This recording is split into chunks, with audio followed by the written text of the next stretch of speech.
Hello and good day. So today we're going to talk about your digestive system, and this is your chapter 16 for your anatomy and physiology. And with that, we're going to start now. So as you can see here, this is a person or a little boy eating a pizza. And then what will happen to this food that is being taken in by our body? What are the processes that will happen through our system, specifically the digestive system, so that the food will be utilized and will be used by our body. With that, we're going to learn that here today, okay?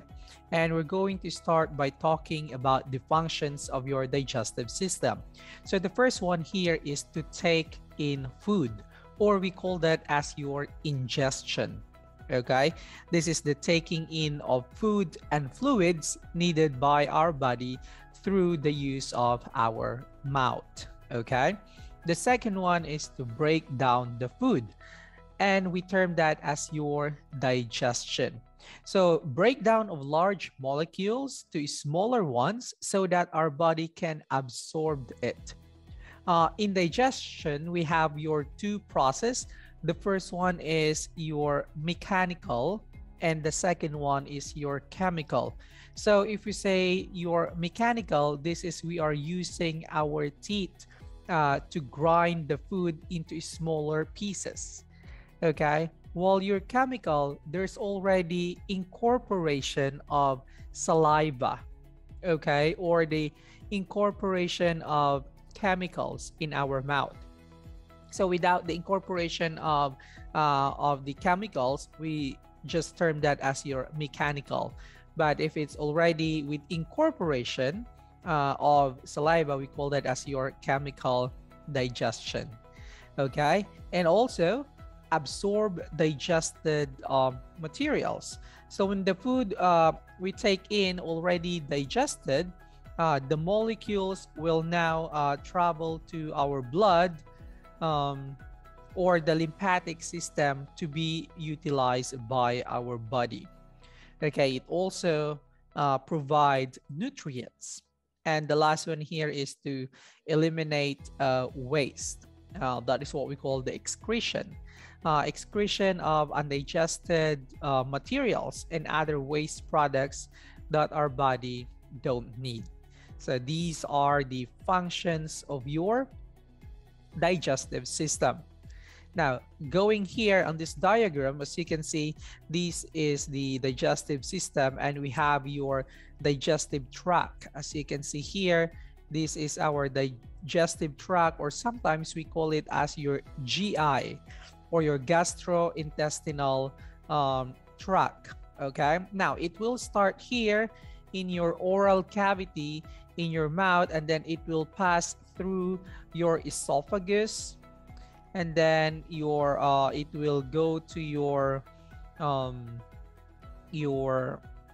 stomach, your intestines, until your anus. So this is like a railroad that our body are following whenever the food travels. Okay, so let's discuss them one by one.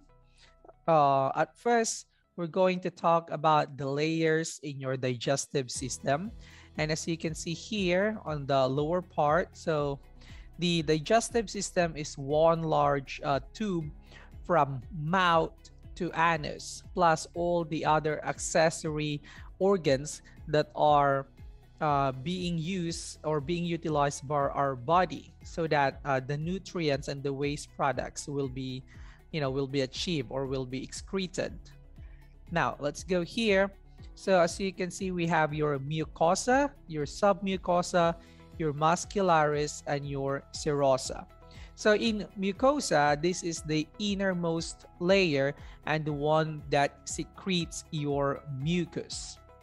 Okay, now going deeper, we have your submucosa. Your submucosa is just above your mucosa. They contain the blood vessels. As you can see there, it also have the nerves and your small glands. As you can see, or as you can observe here, that is your submucosa. Okay, now your muscularis This one, this is already the muscle part. This is above your submucosa, and it is longitudinal. It also is circular and oblique muscle. Okay, and the last one here is your serosa. Serosa, or sometimes we call as your adventitia. Okay, this is the outermost layer, and the peritoneum is present, called serosa. No peritoneum, then called as your adventitia. Okay, example of that one is your esophagus. Okay, so these are the layers of your digestive system. Now moving on here, we have the peritoneum and the mesenteries. Okay, so the layers of smooth epithelial tissue here. So the first one, we have what we call your visceral peritoneum. As you can see here, visceral peritoneum. Now, whenever you hear a visceral peritoneum, it is a serous membrane that covers the organ. Okay, as you can see, example, this is the liver. The one that is protecting it or covering it is what we call your visceral peritoneum. Okay, another one here is we have your parietal peritoneum, which is this one. The parietal peritoneum, this one is a serous membrane that lines your abdominal cavity. Okay, lines your abdominal cavity. And we also have here your mesentery proper, or your mesenteries. Okay, what are these? These are the connective tissue of organs in abdominal cavity. These are also the roots or the routes for blood vessels and nerves. We call that your mesenteries. Okay, as you can see here, we have two types. We have a greater omentum, and we have your lesser omentum. It has something to do with its length or its size. Okay, your lesser omentum here, as you can see, it is a connecting but it is lesser in curvature, okay, of stomach. As you can see here, it is connecting your liver as well as your stomach here. Okay, while here your greater omentum, this one is connecting the greater curvature of your stomach to the transverse colon. Okay, so here it will connect to the transverse colon and the posterior body wall. Okay, now we also have some organs that doesn't have mesenteries, and we call that as your retroperitoneal. Okay, example of organs that has no mesenteries are your pancreas, your kidney, and your duodenum. Okay, they don't have mesenteries. And also your rectum, your urinary bladder as well. Okay, now let's move on here. So we will now go to your mouth or your oral cavity. Okay, so as you can see here, we have the upper lip, we also have the lower lip, and also the tongue, and on the sides we have your cheek. Okay, so this is the first part of our digestive system, and it usually contains stratified squamous epithelia. So the lips here, we have the upper and then the lower. These are muscular structures formed by your orbicularis oris muscle. Remember that one? We've learned that one in your muscular system. The lips, lower and upper, formed by your orbicularis oris muscle.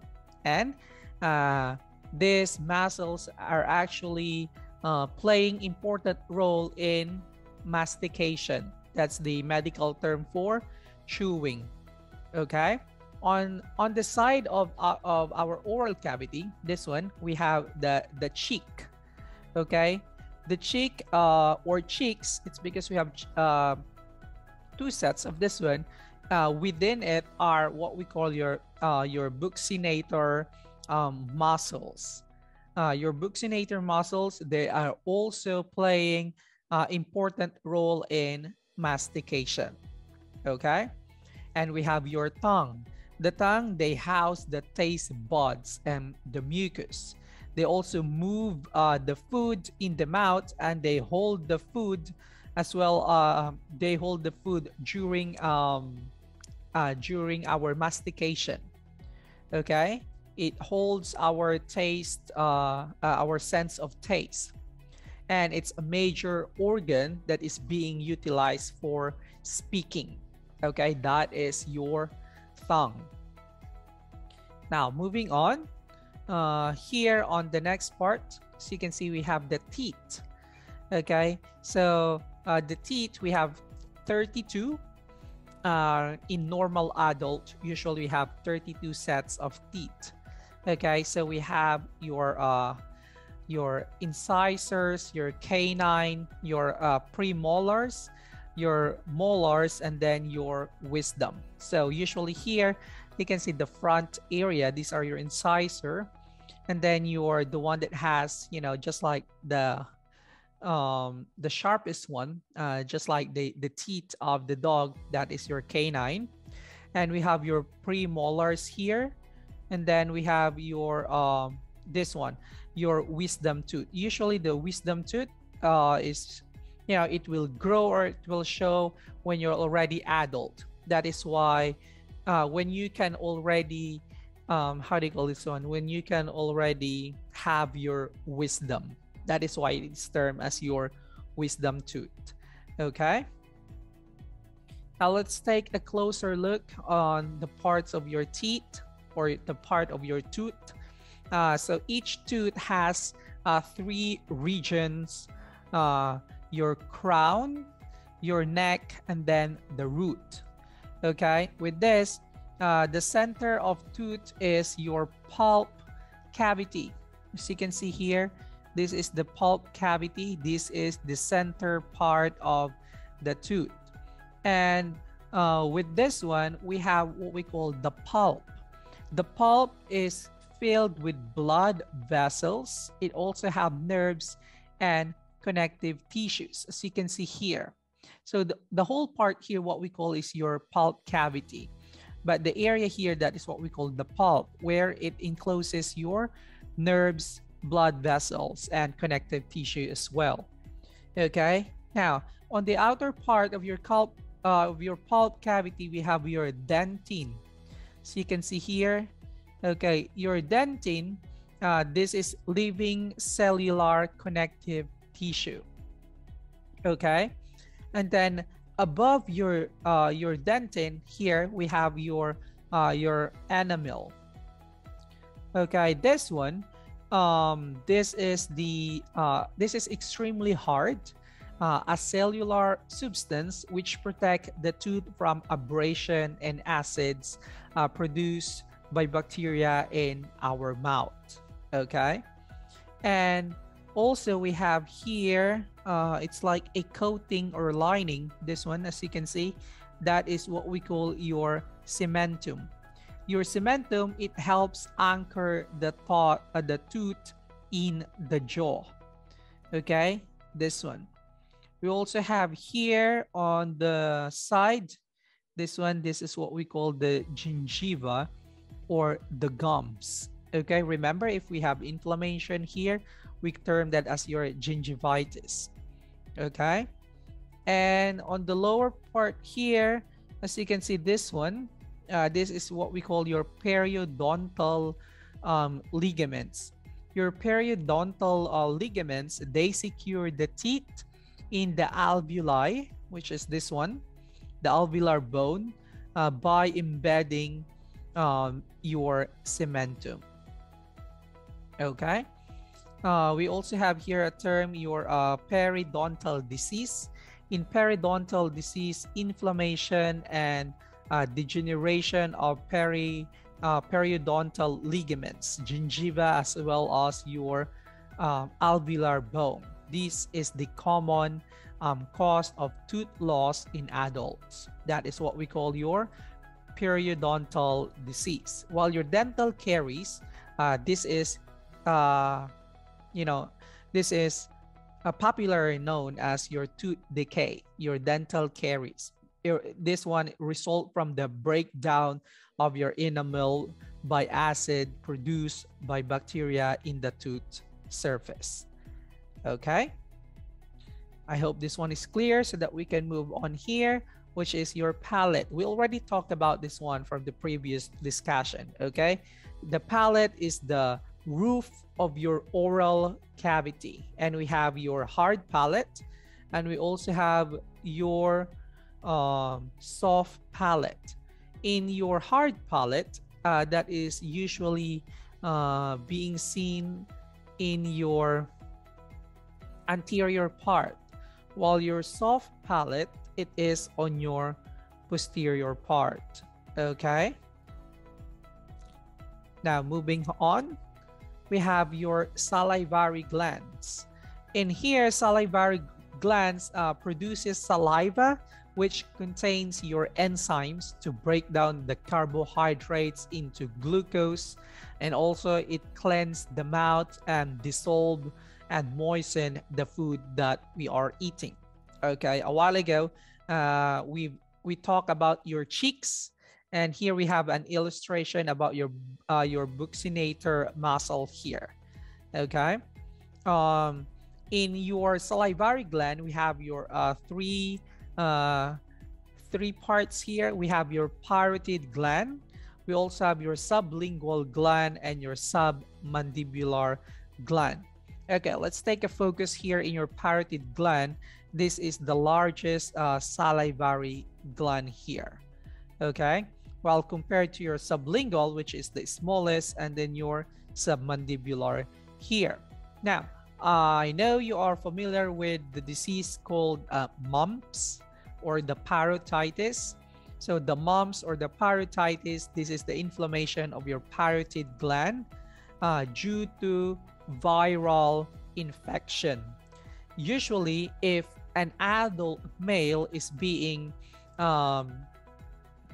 infected by or having a parotid gland, it will involve the testes and it can result to sterility.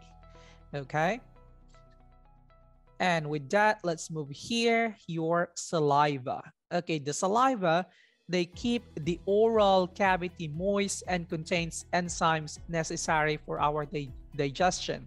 Each human being here, or all of us here, can have 1 liter of saliva per day. Okay, in saliva we have what we term your amylase. The amylase, these are salivary enzyme that breaks down the carbohydrates or the starch, while your lysosome, you know, I know you're familiar with this already, lysosome, salivary enzymes that are active against your bacteria. And we also have the mucin, gives quality to the secretion of your salivary glands. Okay, the next part of our digestive system is your pharynx. Okay, the pharynx or the throat, this connects the mouth to your esophagus. Okay, so we're already done with the mouth. After the mouth, we will go to your pharynx, which is the connective tube going to your esophagus. Okay, with that, let's now go to your esophagus. Esophagus is the tube that connects the pharynx to your stomach. So they transport food to stomach and joins stomach at your cardiac opening. Why is it cardiac opening? Because it is near your heart. Okay, so here, this is the esophagus. We actually have the upper esophageal sphincter here. So there's a sphincter here, or your UES, and then it will travel the longer part of the esophagus and until here. This is your LES, or your lower esophageal sphincter, and this will now have an opening here going to your stomach. Okay, so from pharynx here, then esophagus, and then your stomach. Okay. Now, let's move here. This is the process of swallowing, or what we call your deglutition in medical term. Okay, and we have here your three phases. So we have voluntary, we have pharyngeal, and your esophageal phase.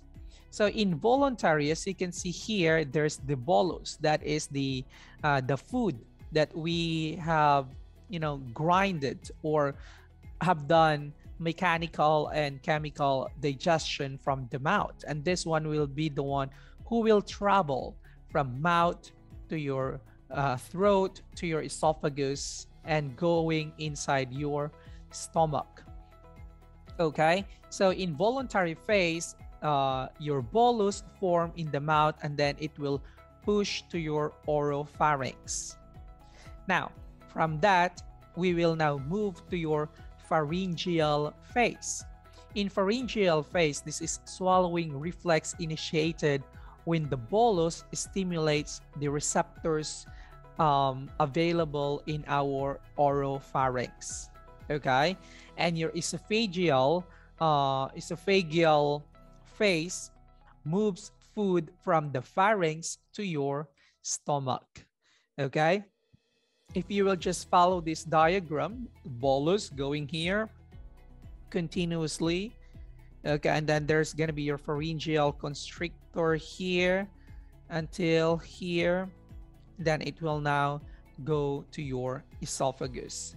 Okay, and this is being facilitated by your peristalsis. So peristalsis is the wave-like contraction that moves food through our digestive tract. Okay, so we can see here in this illustration, this is your peristalsis. So a wave of smooth muscle relaxes, moves ahead the bolus, allowing the digestive tract to expand. So you can see here on the first one. And then what is happening on the second is a wave of contraction. You can see this one, this illustration of smooth muscle behind the bolus propels it through the digestive tract. So that is how your peristalsis is happening. Okay, now let's move on. So let's just have a quick recap first. So a while ago we started here. Let's use this one. So we started here in the mouth, and then after the mouth we went through your throat or your pharynx, and then your esophagus, and then next there's gonna be a sphincter here, or orifice or opening for your stomach. Okay, so the stomach, it is located in your abdomen and storage tank for food. It can hold up to 2 liters of food, which produces mucus, your hydrochloric acid, protein digesting enzymes. They also contain a thick mucus layer that lubricates and protect epithelial cells on stomach wall, form your acidic pH. Okay, now let's move here.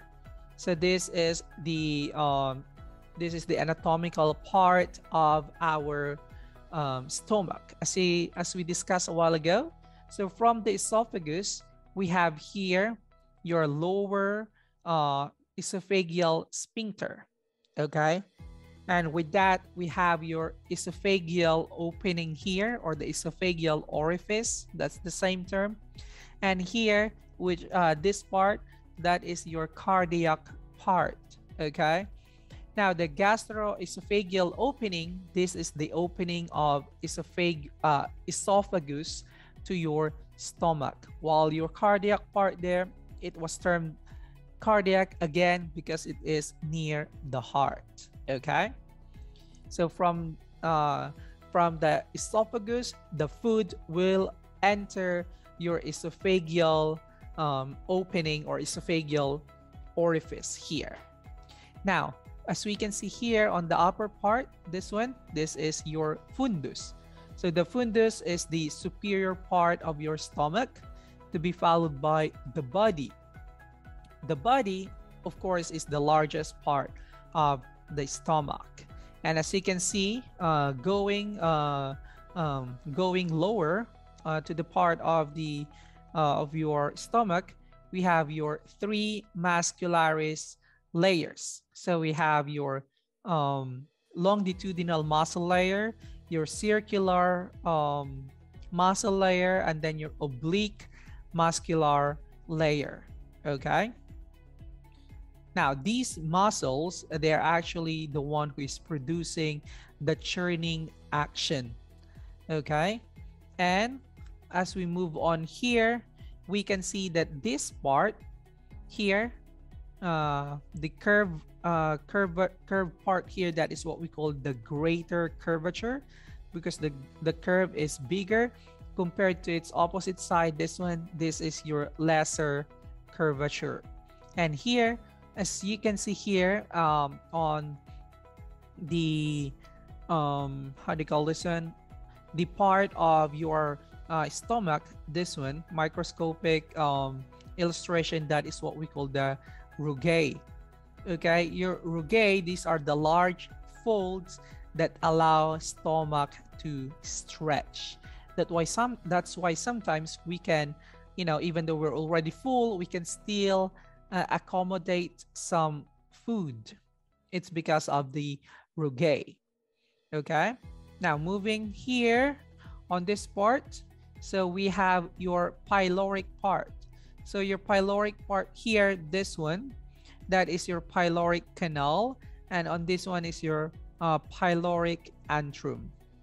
Okay, moving closer here, we have your pyloric sphincter. So your pyloric sphincter, these are thick ring of smooth muscle around your pyloric opening. While your pyloric opening, or your pyloric orifice, this is the opening between stomach going to the first part of your small intestine. Okay, I hope this one is clear so that we can move on here on this part. Now, this is also again a more microscopic part of our stomach. So here we have, or you can see your gastric pits. Your gastric pit, this is opening to your gastric glands. Okay, and we have your mucous neck, your parietal cells as well. Your parietal cells, they produces your hydrochloric acid and your intrinsic factor. Your endocrine cells, or your endocrine cells, produces regulatory chemicals, while the chief cells, they produce your pepsinogen. Your pepsinogen is a precursor of your pepsin.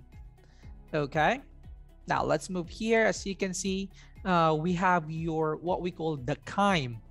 So the chyme, this one, or the juice, these are the semi-fluid mixture. This is already the bolus, or the food that is being mixed with the stomach secretion. We call that already as your chyme. Okay, and sometimes we feel heartburn or gastritis. It's this one is characterized by burning sensation on our chest. Okay, this occurs when the gastric juices regurgitate, or it will flow back into the esophagus. It's because the LES unable to close. Usually it is caused by too much caffeine, smoking, eating, or drinking in excess.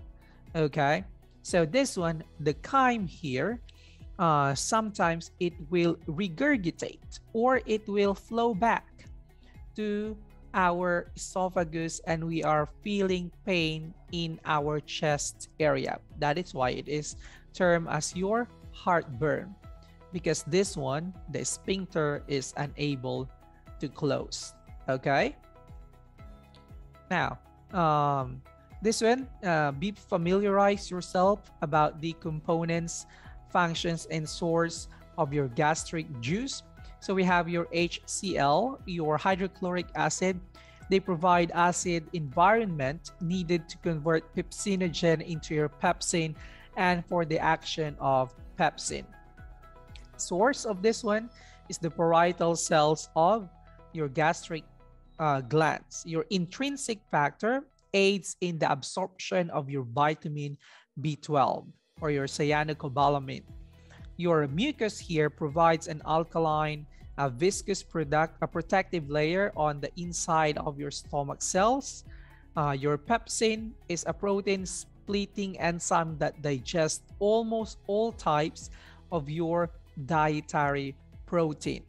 This is formed from pepsinogen in the presence of your hydrochloric acid, while your pepsinogen, the inactive form of pepsin. Once the pepsinogen is being activated, it will now form your pepsin. Okay, now let's move on here. So this one is the regulation of stomach secretion in our body. So the parasympathetic stimulation, gastrointestinal, increases the stomach secretion in our digestive area. Okay, so we have also here 3 phases. So we have your cephalic, gastric, and your intestinal. Okay, to appreciate more of this one, you can go to your books and read it. Okay, so the cephalic phase is the first phase where the stomach secretions are initiated by sight, by smell, by taste, or food thought. Okay, by not just having an introduction yet, or introduction of food in our mouth, by just smelling the food, by just looking at the food, you know, or tasting the food a bit, or we are having our cravings. Okay, the cephalic phase is already been activated. Now your gastric phase, this is the second one.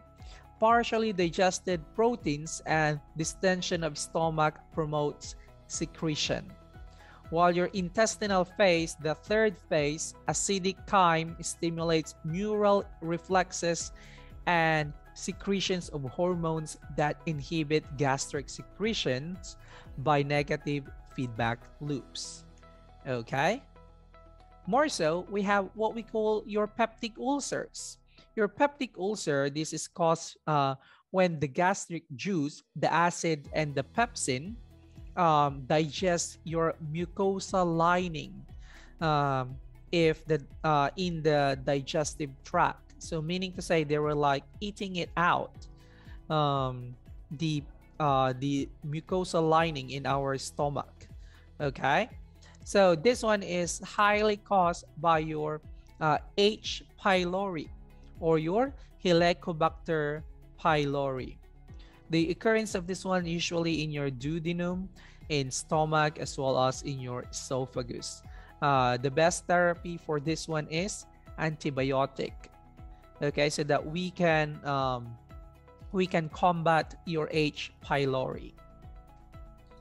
Now let's go here. This is the movement in stomach. So movement in stomach is we have your mixing waves and your peristaltic waves. So your mixing waves is the weak contraction, thoroughly mixed food to form your chyme, while your peristaltic movement or peristaltic wave, these are stronger contractions, force the chyme toward and through your pyloric sphincter. Your hunger pangs is stomach is stimulated to contract by low blood glucose levels, usually 12 to 24 hours after a meal. If our body deemed that we are having low blood glucose or blood sugar, we have these hunger pangs. That is why our how do you call this one? Yung kumakalam yung ating sikmura. Okay? Bullets here, hormonal and neural mechanism stimulate stomach secretions. Stomach empties every 4 hours after regular meal and 6 to 8 hours after high fatty meals. Okay, that is why we're having breakfast, and then your lunch, and then your dinner at intervals. Okay. And the next one here, this is the movement in the stomach, how the fluid or the food are being moved by your peristalsis. Okay, please read this part in your book so that we can move on to the next part, which is your small intestine. In small intestine here, they usually measure 6 meter in terms of length. They are the major absorptive organ in our body. The chyme here, it takes 3 to 5 hours to pass through and contains enzymes to further break down the food. They also contains secretion for protection against the chyme's acidity. Okay, so as you can see here, it has 3 parts. So a while ago, we've learned this is the stomach, right? And we have here your sphincter. What is the name of this sphincter again, if you still remember? Your pyloric sphincter. Okay, now here we have your pyloric sphincter and your pyloric orifice. Remember the pyloric orifice or the pyloric opening, in which it will connect, or it is the passageway of stomach going to your duodenum, which is the first segment of your small intestine. Okay, so we have your duodenum, your jejunum, and also your ileum. Okay, so those are the 3 parts. Now, so your duodenum, it is 25 centimeter long. It contains absorptive cells, your goblet cells, your granular cells, and your endocrine cells. They contain microvilli and manifolds as well, and contains bile and pancreatic ducts. While your jejunum, it is 2.5 meters long and absorbs what? The nutrients. Okay, it's the smallest one, but it's the one who absorbs the nutrients. While your ileum, it is 3.5 long, and it is the one that is connecting to your large intestine. Okay, now let's look at here.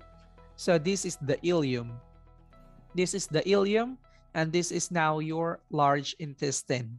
Okay, I hope you're following the track from the mouth going to this part. This is the small intestine, this is the ileum, and this part is your large intestine. Okay, on this part, we can see your ileocecal junction. Your ileocecal junction, this is the site where the ileum connects to the large intestine. And as you can see here in our illustration, we have your ileocecal sphincter. It is the rings of smooth muscle, and your ileocecal valve. It allows the intestinal contents to move from ileum, the small intestine, going to your large intestine.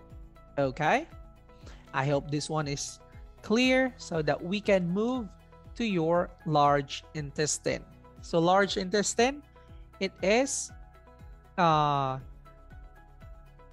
the function of this one is to absorb water and the foods that are not been digested. Okay, it contains your cecum, as you can see here, your appendix, your rectum, your colon, and your anal canal. Okay, here the cecum, this one, this part here, your cecum joins the small intestine at the ileocecal junction. Okay, so from your ileocecal junction, it will attach to your cecum. Cecum is already part of your large intestine. As you can see there, we have here This one attached to your cecum is your appendix. Okay. Your appendix is 9 centimeter structure that is often removed. Now, it is often removed. It is because of some sort of, inflammation. And we term that as your appendicitis. Okay. So it's just like an appendage or accessory muscle that our accessory gland that can be removed, and it's not doing anything special actually in our body. Okay, so that is your cecum and then your appendix. And we also have your colon. Your colon is the largest part of your large intestine. It is 1.5 meters long, and it contains your ascending. From the word itself, ascending, it means going up. And then here, transverse, it's because of its position. And then descending, which is going down. And then here, this point here, that is what we call your sigmoid colon, okay? Or the sigmoid region or colon. This one, your sigmoid, it will now attach to your rectum, okay? Now, your rectum, there is a straight tube that begins at your sigmoid, and it will attach, or it will end to your anal canal. Your anal canal lasts 2 to 3 centimeters of digestive tract, okay? Tract of your digestive tract. Now, on this one, the food takes like 18 to 24 hours to pass through on this area. The feces is being produced, it is the byproduct of water of the indigestible food, as well as some microbes. Okay, now the microbes here is being synthesized by vitamin K. Okay, I hope this one is clear, so that again we can move on to the next one. But before that, we talk about this one. This is what we call the hemorrhoids. Okay, maybe some of you or some of your family members suffered with this one. Hemorrhoids, this is the enlarged or inflamed rectal or hemorrhoidal veins that usually supply blood to the anal canal. Okay, this one, it can cause pain, itching, and or sometimes bleeding around the anus. Okay, and with this one, the usual treatment for this is usually fiber. Okay, diet that is rich in fiber, and also sitz bath. Are you familiar with hot sitz bath? Okay, the commode, and then below the commode there's like a hot or warm water, and then the patient will sit there so that it will ease the pain, or it will ease the vein that is being exposed or that is being inflamed on the anal area of the patient. Okay, we also have your hydrocortisone medicine, or the hydrocortisone suppositories, the one that is being inserted to the anal area of the patient. Now, if there are extreme cases for your hemorrhoids, surgery is necessary for this one. Okay, I hope this one is clear, so that we can move on to the next.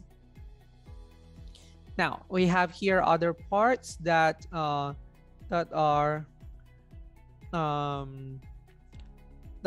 necessary that are necessary for our digestive area. Okay. And the first one is your liver. Okay, your liver here, they process the nutrients and detoxifies harmful substances from the blood. Okay, and also they produce bile. Bile is an important digestive fluid that is necessary for the digestion in our body. Okay, so the next one here is we have, as you can see, the liver is being divided into left and also right lobe. Okay, and on the middle of left and the right lobe, we have what we call your falciform ligament. Your falciform ligament is a connective tissue septum that separates the right and the left lobe. Okay. Next one here, more microscopic part of the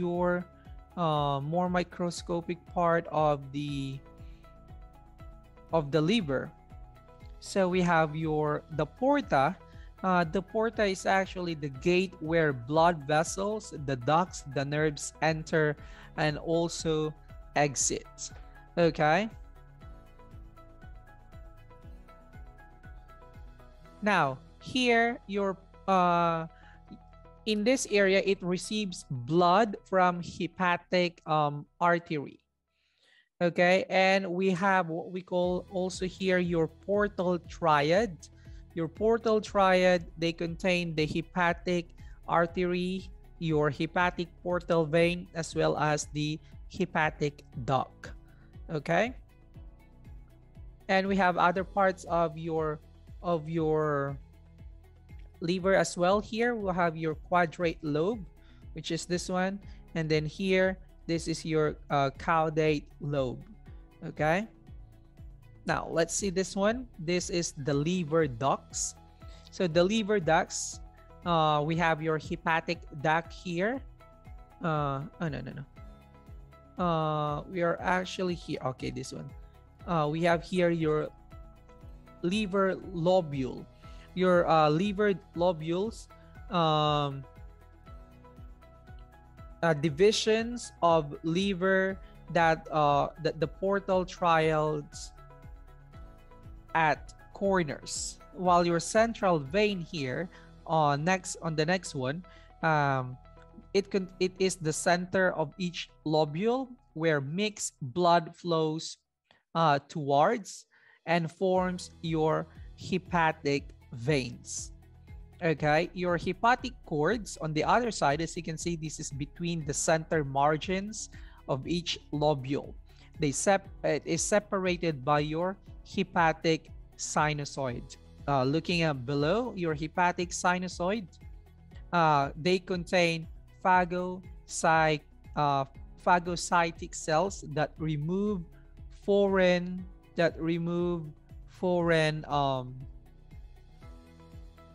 particles from the blood. Okay, now let's move on here to the next one.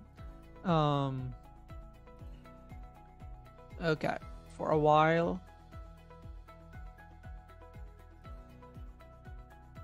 Okay, there you go. Now let's move on here.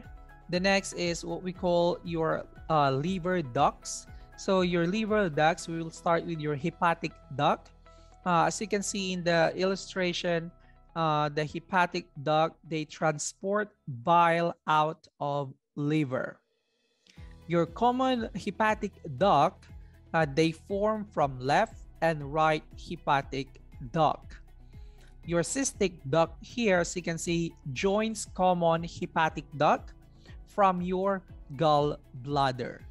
Okay, your common bile duct form from common hepatic duct as well as your cystic duct.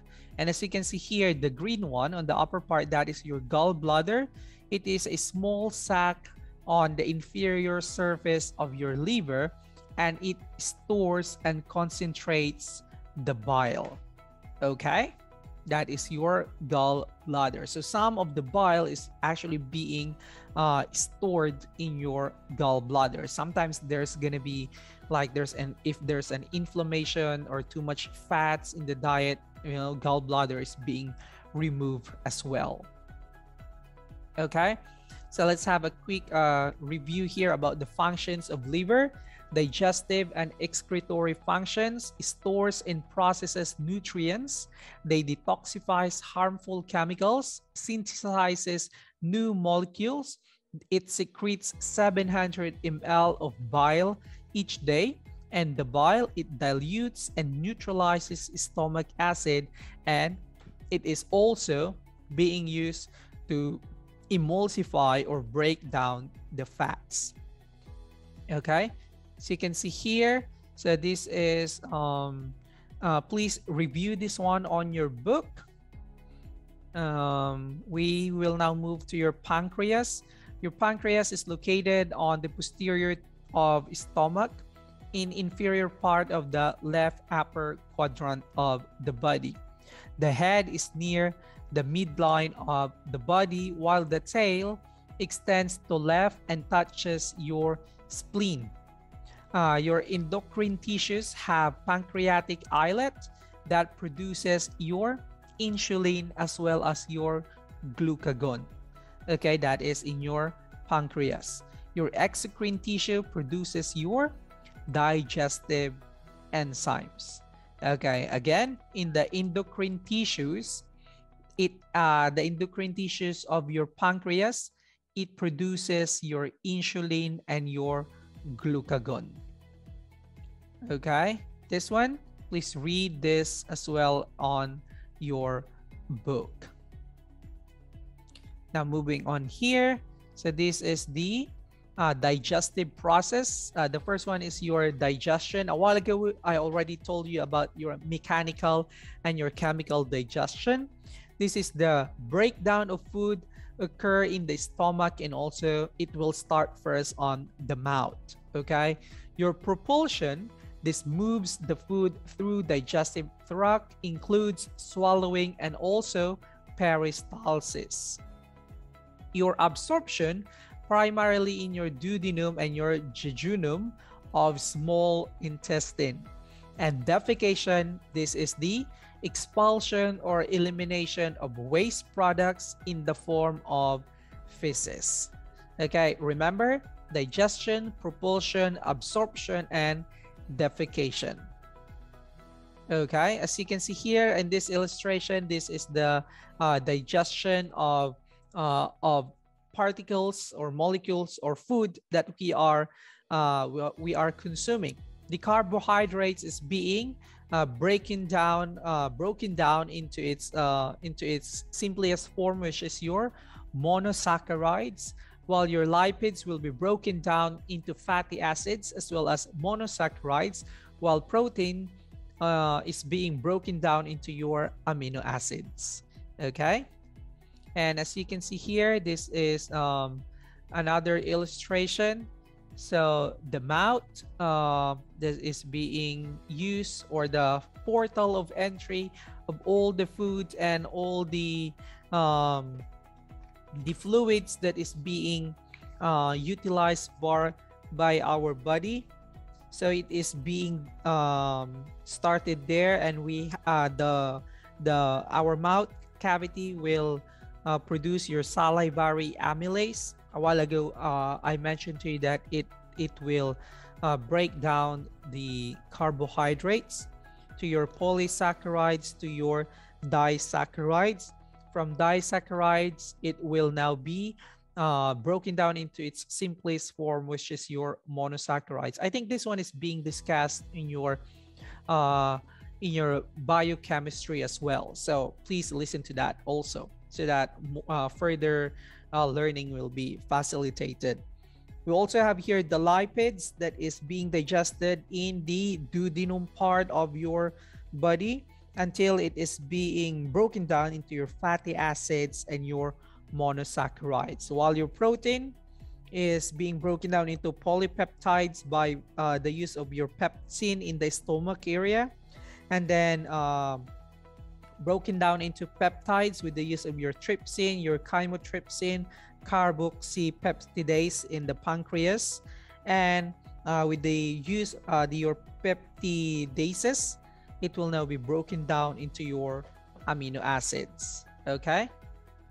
Now let's move here. Your carbohydrate digestion, polysaccharide is split into disaccharide and so on. We already talked about that one. So you can just use your book on this part so that you will understand this one further, as well as the digestion of lipids or the fats, from the bile salts emulsify your lipids, and then lipase breaks down to lipids which form your micelles. Now the micelles are in contact with your intestinal this one, and diffuse with nerve cell, which are packaged or released into your lacteals. Remember your lacteals, they look like milk. Okay, and this is the illustration. You can see this one also in your book. The protein digestion, also this one is in the book. And water and minerals. Water can move across your intestinal wall in either direction. Depends on the osmotic condition. Osmotic is the movement of fluid, right? 99% of water entering intestine is being absorbed. Minerals are actively transported across the wall of your small intestine. As you can see, this is also your illustration. Okay, and please read and familiarize yourself on table 16.4. This is on the page 466. This is all about the diseases and disorders in your digestive system. Please read also about the pathology of your diarrhea. Okay, with this, it will now conclude our talk about your digestive system. So I'll see you again next time.